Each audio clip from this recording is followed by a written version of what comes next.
Today's video is for all my content creation colleagues. I know firsthand how hard it is to come up with ideas for YouTube, especially when you're trying to be consistent. When you're creating 2-3 videos weekly, you can run out of ideas. But I have hacked it. That's what today's video is going to be about. I'll be sharing with you guys all my tips and tricks on how I come up with content on my channel. This is really how I've been able to stay consistent with my content creation journey.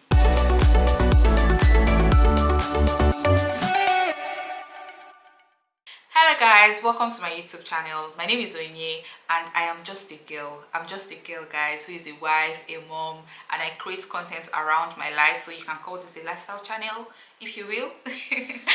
If you like the kind of content that I create, if you like my face, if you just want to see more of me, please go ahead and hit that subscribe button. Also hit the bell so that you get notifications whenever I upload videos. And to all my returning subscribers, whether you're coming from the other channel or you've been here, thank you so much. Now that we have all of the housekeeping out of the way, let's get into the video. The first and the most important one is your original idea. This is the idea that you bet. This one comes from you. Nobody told you what to do. You did not see it anywhere. It's just like ideas that come to you as you go about your day-to-day activities. For me, I usually get really good ideas when I'm in the bathroom. For you, it can be different. I don't only get ideas in the bathroom. There are some ideas that I get from reading books, from just going about my day-to-day activities, and I just think of something or something comes to me and I always write it down, guys.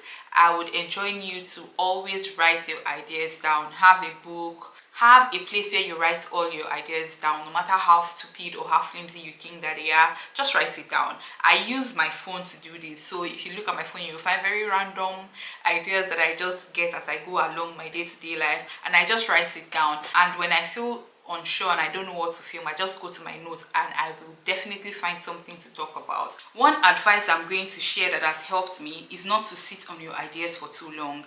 Immediately you think of something, even if you don't want to shoot it in the next 2-3 days, go back to it and write it out. So flesh it out to something that makes sense. Speaking from experience, for me, sometimes I just get an overview of something that I think would be interesting as a YouTube video. I write it down. Then if I take too long, like if it takes weeks or months before I go back to it, I would have forgotten what the idea is about, where it came from, or why I even thought of it in the first place. One thing that has helped me is not to sit on it for too long. Usually I just randomly go through all of the ideas that I've written down and I flesh it out, so that when I'm ready to film and I go back to it, I just have to look at it and I know what I want to talk about. So that's one thing I'm going to say. But original ideas are something that you don't run out of. If you are a creative, it's something that is in you. So as you go about your day-to-day life, you would always find inspiration on what to talk about, something that would be interesting to film as a video. You would always get these ideas, so write them down.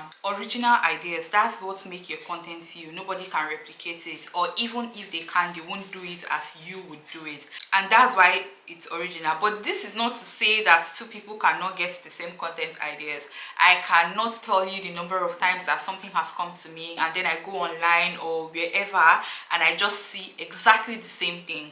Obviously, the person would execute it the way that they would execute it, but that does not stop me from doing the same as well. I just put my own spin to it and make sure that the content is true to who I am. The second thing that I do is spend time on the platforms that I create for. There are several benefits that I have found doing this. The first one is that it helps me relax. I follow people who I like, so my timeline for all of the platforms that I am on is sort of curated to my taste. Content that I find interesting, whether for entertainment, education, whatever.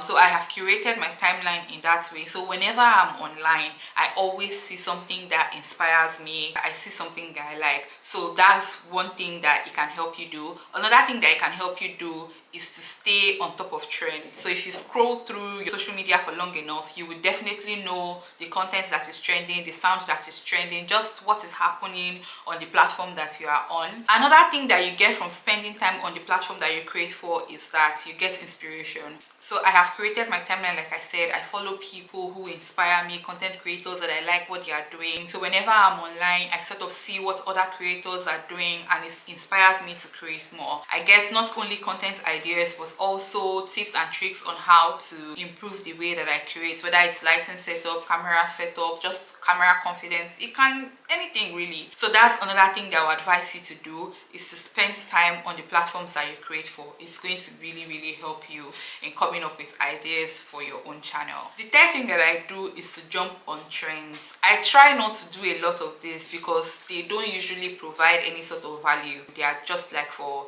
entertainment, for visibility.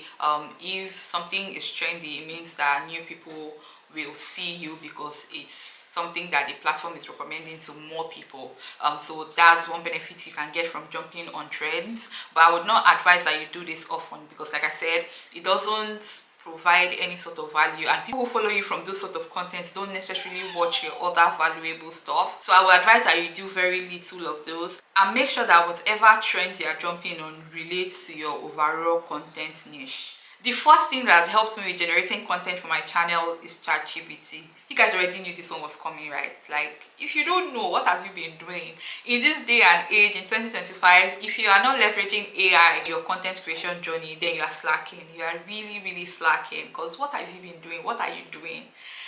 Get on board, sis. Or is it bro? Whoever you are, you should be using ChatGPT. It's 2025. That's all I have to say.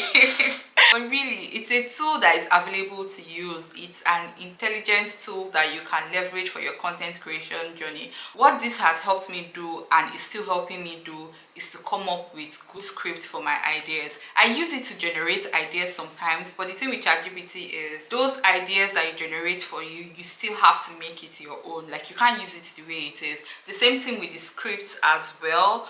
You cannot just be reading word to word what ChatGPT generated for you. It's not going to be relatable. People won't feel like it's coming from you, which is what you want with your content. You want it to reach your target audience. You want it to resonate. You want them to receive the message that you are sending. So in order for your content to do that, it has to be personal. There has to be some sort of emotion behind it, which is what ChatGPT is lacking.